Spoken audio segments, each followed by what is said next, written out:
Hello there. What is going on, everyone? We're talking about 2024 hype today. What games am I excited about? And this is a interactive conversation because I want to hear what games you are excited about in 2024 as well. I've got some interesting ones that I want to talk about. This isn't a very long list, but it is an excited list. It's some things that I think have a lot of potential, and as well as some ones that may have flown under some of your radars as well. So I'm going to just go ahead and jump into it because it's a fun time. All right. So I'm going to just start with the first one. And this is a CMON game.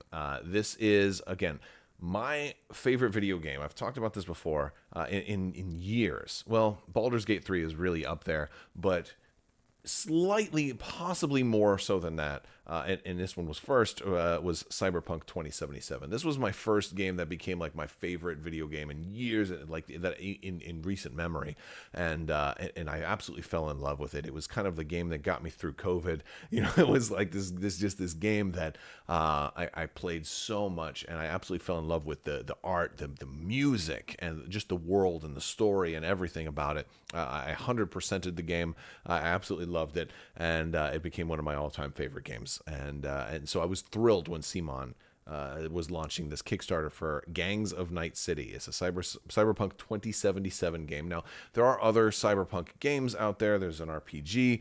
Monster Fight Club also has Combat Zone. But this one specifically is 2077 based, so it has a lot of characters from the video game.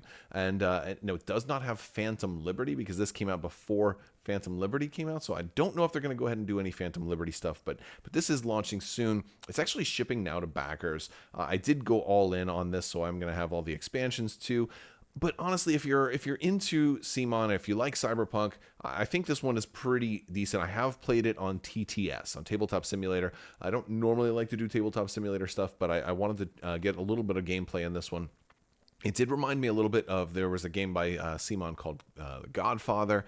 It reminded me a little bit of area control, city control, like that game a little bit in some ways, but it also has like a really nice little net running side game and some meaningful expansions that have a lot of really cool characters. If you're a fan of the game, I think you're going to love, if you're a fan of Cyberpunk 2077, I think you're going to love this game. Honestly, it's got a lot of miniatures. I'm going to be tempted to paint a lot of these too. It might be a little bit too much, but I think I will probably make an attempt at least at like dry brushing and bringing out some of the character detail and maybe highlighting some of my favorites. I think that's always a fun thing to do. Got to paint Johnny Silverhand after all, right? So Cyberpunk 2077, Gangs of Night City, shipping like now. I expect to have this in hand probably February, I'm hoping. So maybe look for an unboxing. If this is one that you want to check it out before you buy it. I'm probably a little biased on this one though because I was such a fan of the IP. But I did play the game on TTS and it was better than I expected. And I think it's going to fit its way into my gaming rotation because I think it's got some promise. I don't think it's going to win like Game of the Year, but I think it's good enough that my fandom for the IP is going to push it over the top into my personal category. So I'm really looking forward to this one. And hopefully you guys will check it out as well. At least follow along with the channel. I mean, you're already here. Might as well click that subscribe button, right? While I'm doing that, I also want to thank today's sponsor, Luxury Playstyle. Amazing full metal tokens. These are fantastic tokens. If you're a fan of Star Wars Legion, if you're a fan of Star Wars X-Wing, or other card games like Magic the Gathering or L5R or Keyforge, they have a ton of tokens compatible with these games. Head over to luxuryplaystyle.com and take a look at these. These are metal tokens. They're double-sided. They're absolutely gorgeous. They're shiny. They're heavy. They have weight to them. They feel great in your hands. They look great on the table.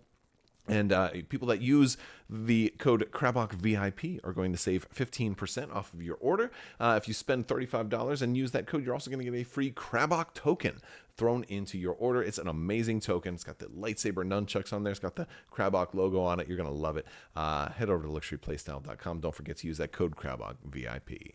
All right, so let's go ahead and talk about another really big one. This one is going to have a huge footprint on this year, competing with games like Magic the Gathering, Pokemon, and the new Disney's Lorcana we have from Fantasy Flight Games, Star Wars Unlimited. This one is now up for pre-order. There's a 2-player starter set, there's booster boxes, there's all kinds of stuff. Now, folks, this is the tradable card game. This is, again, dopamine rush. You got to buy boosters. You're going to be chasing cards.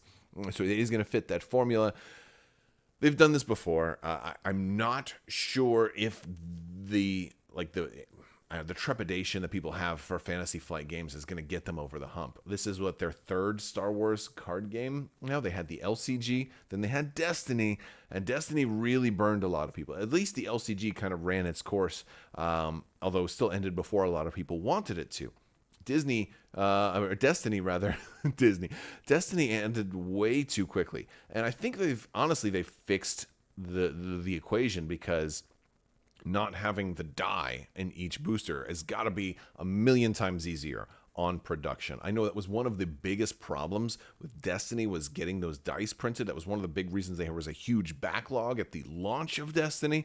And frankly, as somebody who was playing Destiny an awful lot at the beginning, the dice became a little overwhelming. It's great to be able to have all of your cards in a big card container, but then if you got like a bajillion dice that to store in boxes, you have to come up with like 2 separate storage solutions. It was cumbersome, and it is as good as the game was. The reasons that I didn't like it were silly and trivial, but I didn't like having the storage problems that it gave me. And I feel like Spark of Rebellion has more potential than Destiny did, because of the fact that it's just going with the tried and true TCG method.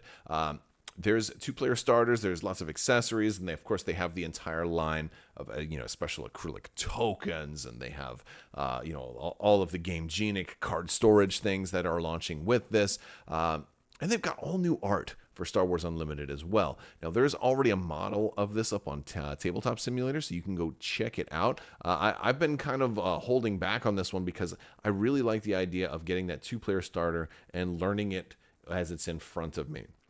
I kind of want to learn it from scratch, because sometimes if you hype out on a game too much too soon, you can burn out on it before it actually releases, and then maybe you don't care. So I'm kind of holding off for as long as I can. This one's coming out very, very soon. It is up for pre-order now from Fantasy Flight Games. Head over, and it's cool to see Fantasy Flight Games still doing Star Wars stuff too. I want to throw that out there, because I'm such a fan of Fantasy Flight Games throughout many, many years. Gosh, I'm almost at 10 years of doing Fantasy Flight Games, Star Wars videos. It's ridiculous. Next month will be 10 years. Wow, it's crazy. All right, moving on.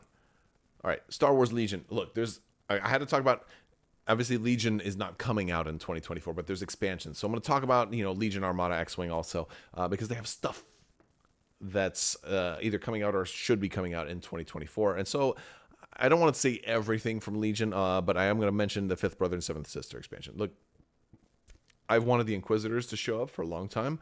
I was also hoping that we would see generic Inquisitors, but this is a great way to do it, because at least we're getting more than one Inquisitor. And this also leaves plenty of room for the Grand Inquisitor, plenty of room for other Inquisitors.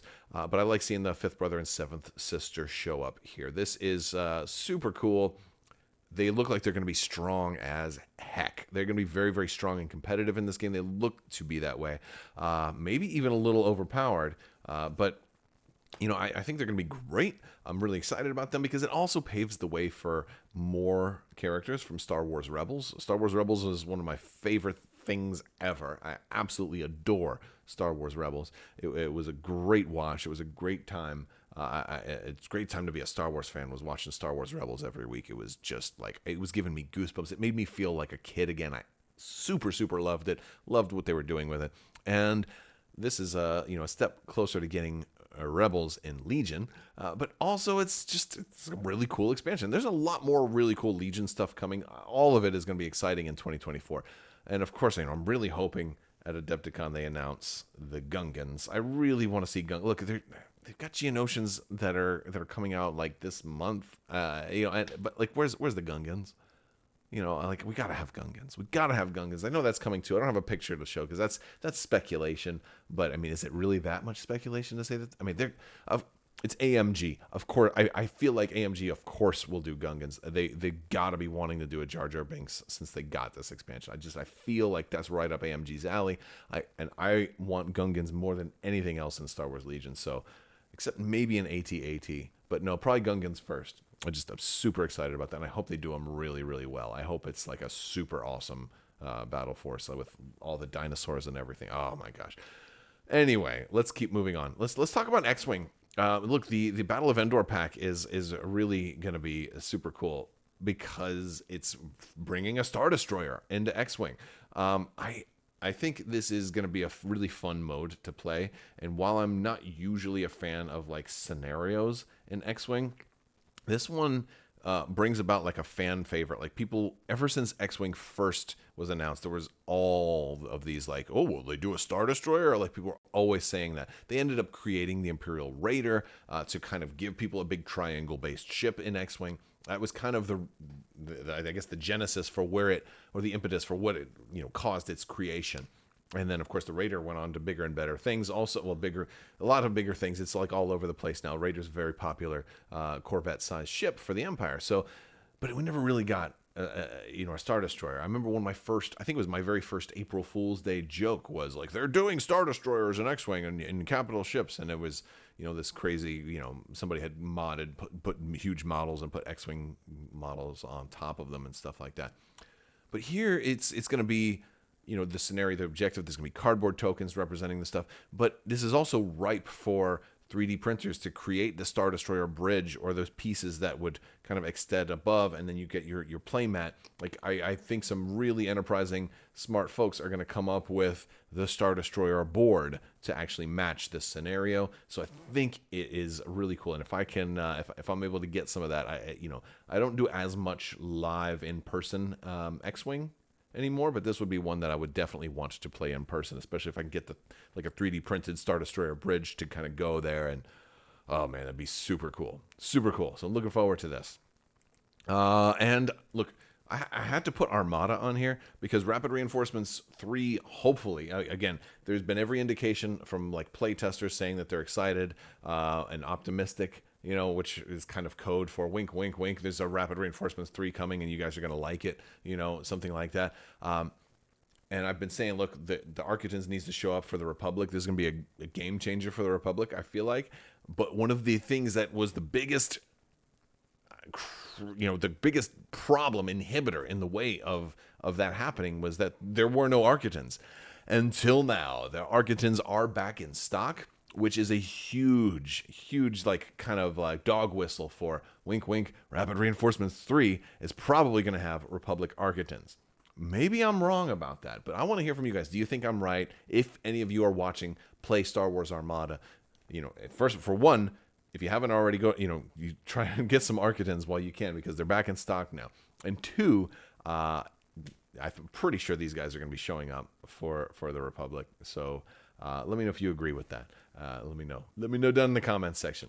I want to talk about Star Wars Shatterpoint for a minute. Look, I talked already about Star Wars Rebels. It was my favorite thing ever, right? It's one of my favorite things ever. They're coming for Star Wars Shatterpoint. These were actually announced last April, so they have to be coming out in 2024. They haven't given these guys a release date yet. I think this is, some people have said, and I think that there's some possible credit to this, that this very well may be hinting at a whole new starter box, or at least a big box expansion. And it would make a lot of sense since there are 6. And again, you're seeing Thrawn also. We don't know like what would be 3 for one expansion, what would be 3 for another expansion. And since they normally do more than 3 in an expansion, would it be 2 expansions that you're only getting 3, or is it going to be one really big expansion? Why not just make a whole nother starter for people who are more interested in the Galactic Civil War? That could easily make sense. Here you've got the whole Ghost crew. Opposite that, you could have Thrawn and his droids, and you could have Rook, and then you could have Governor Price leading some Imperials, biker scouts maybe, because you've already got Darth Vader with the regular stormtroopers, so like it all just really works out. It really, really does work out. I think this could be the beginning of a new core set for Shatterpoint that's basically just meant to be an entry point for people who weren't necessarily interested in the Clone Wars. So I think this is what this means, and this is coming in 2024, almost certainly. I don't see any way that this doesn't come out in 2024. Again, it was previewed in early 2023, so it's almost certainly going to be a 2024 release. I think it'll probably be releasing mid-year. That's if I had to guess. Also, there have been some whisperings of an expansion for the Star Wars deck building game, another Fantasy Flight Games, product by, in the Star Wars universe. I'd love to see FFG doing Star Wars stuff. I did a review on this not too long ago. It was a game that I was very mixed on. It was a game I did not really want to like because at first, it looked a lot like Star Realms. It felt a lot like Star Realms, but after playing it multiple times, playing it over and over again, this has become like a staple in the rotation. I've played this a ton of times. This one's getting up there with Rebellion. It's not as good as Rebellion. Don't get me wrong. It's not as good as Rebellion. Not even close. But it plays fast. And it's in the Star Wars universe, so then the art is great, of course. It's got a lot of that staple FFG Star Wars art, and it does well. Like Star Realms is a good game. The fact that it's so close to Star Realms is great, but there's supposed to be an expansion because this game does have a few key flaws that could easily be fixed by an expansion. And especially if a few rules variants, I don't want to necessarily house rule it, but I've been really tempted to house rule a couple of things with this, and but I keep hearing rumors that an expansion is just around the corner. So I think 2024 again is a little bit predictive here, but I think 2024 would be a great year to see an expansion for the Star Wars deck building game, and I'd love to see. I mean, the box is big enough to hold an expansion, so come on, guys, let's get an expansion and let's kind of redo that insert a little bit. I'm definitely looking forward to an expansion to the Star Wars deck building game, so that'd be cool. Now I got to get to the number one, the most hyped that I've been on this channel for a long time. And before you go forward, let me know in the comments if you can guess what I'm going to talk about, because this is a game that my jaw hit the floor. I almost fell out of my chair when I first heard about it, when I first saw what you're going to see. It's a game I've been talking about, a decent amount, and this year I'm going to be talking about it a lot more. And it's Star Trek Into the Unknown from Whiz Kids. I know some of you are a little cautious about Whiz Kids. I feel like Whiz Kids is in a really good place right now, and this game is going to be a testament to that. There's so many really, really good things about this game, and there's some things that I'm a little unsure of. There's some things I want to I want to get into, and I dive into it, and I want to play it, and I want to ask questions, and and I've got so many questions, and I've got so many excitements and things. What about this, and what about that, and what about expansions, and what about all this? And I've talked about some of this in some other videos. I'll have links in the description below, but this is basically like Star Trek Armada. I mean, it's kind of what it seems like. More so than that, because there's missions, there's scenarios, there's campaign play, and it's not going to be identical to Star Wars Armada, but this is what a lot of people are, that it's the immediate thing that people are going to draw comparisons to. The bases are kind of similar. The scale is a lot better. This is one of the big pitfalls that Attack Wing didn't do right, is they didn't have scale correctly.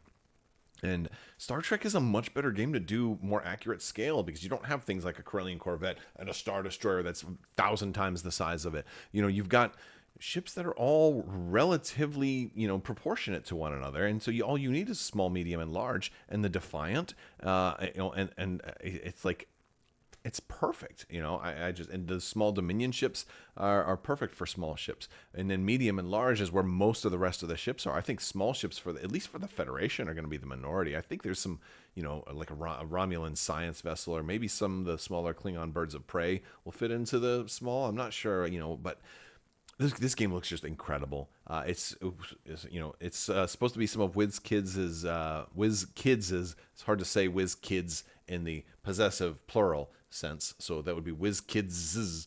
So some of Whiz Kids' best miniatures ever, and so I can't wait to see these. I'm hoping to get some early access. So definitely, I'm going to be covering this game. So if you're interested in Star Trek, if you're interested in ship versus ship fleet based combat, this is definitely a good place to be. Make sure you stick around.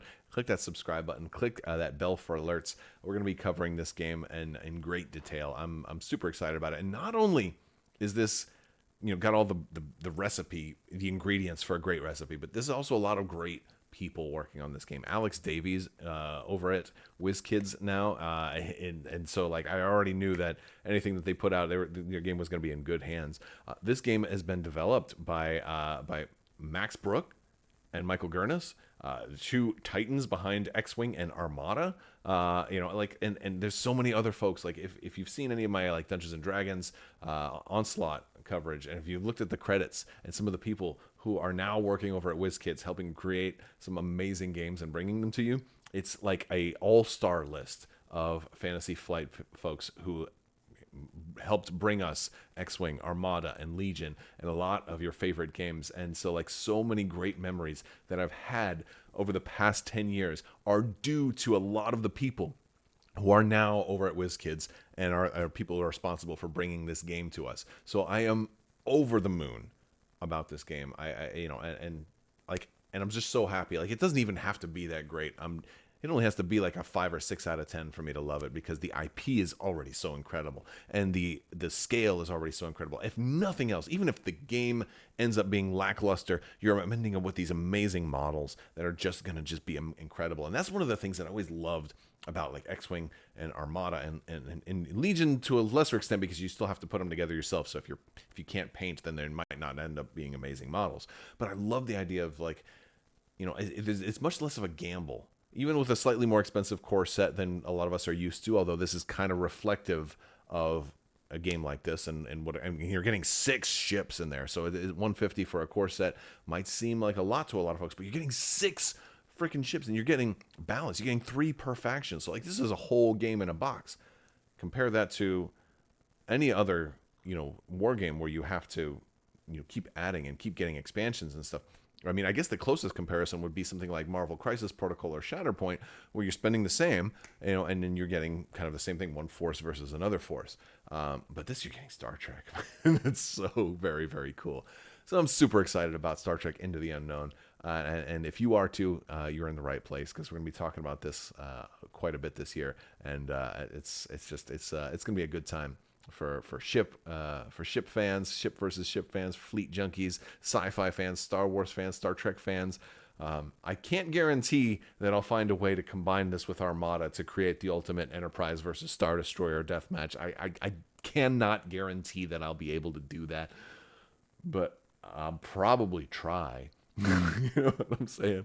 All right, so that's just a look at some of the things I'm really excited about in 2024. I'm going to be going to a convention next month, a local Orlando convention called Escape WinterCon. I'm going to probably play a lot of board games there, and get exposed to a lot of stuff that I didn't even know should have been on my radar. But I'm looking forward to it, and so we'll have to see what else is out there that's coming out this year that I may have missed. But I want to hear from you guys. What are some games coming out in 2024 or game expansions that you're particularly excited about? Let me know down in the comments section. You can also jump on our Discord. There's links in the video description below for social media, Discord, and all of that great stuff. I want to thank you all so much for watching. Big thanks to my patrons. You guys are out of this world and help make this whole channel possible. I will talk to you later. May the force be with you. Live long and prosper. Be excellent to each other. The spice must flow. Always wash your socks and have a great day.